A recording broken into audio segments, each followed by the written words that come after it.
Have you ever heard of the Immaculate Conception? It's a term that confuses a lot of Catholics because the Immaculate Conception doesn't refer to Jesus, but to Mary. Immaculate means perfectly clean, without flaws or blemishes. It comes from the Latin immaculatus, which means unstained.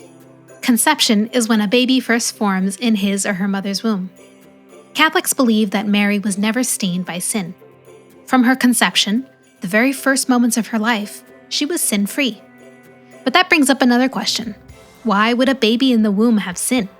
Babies don't do much, even outside the womb. Aren't all babies sin-free? Unfortunately, no. Everyone except for Mary is born with original sin. This isn't a sin we commit, but one that we inherit. When God created the first people, Adam and Eve, He gave them everything they needed, but they were tempted and disobeyed God. Sin entered the world, and all people, except Mary, are marked with it. Imagine a priceless vase that belonged to the first members of a family. They dropped it, and it cracked. Every generation afterward receives the vase with the big crack. No one except the first people caused the break, but everyone inherits the damaged condition. In the same way, humanity inherits a human nature wounded by the first sin. It makes it harder for us to love God perfectly. But God had a plan to save us, because He loves us. From the very beginning, He knew that His Son Jesus would be born into the world to bring us back to Him.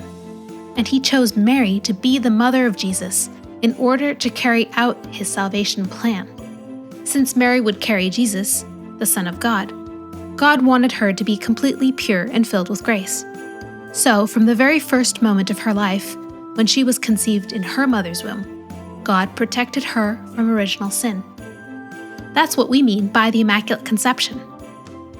So Mary was just like us in almost every way.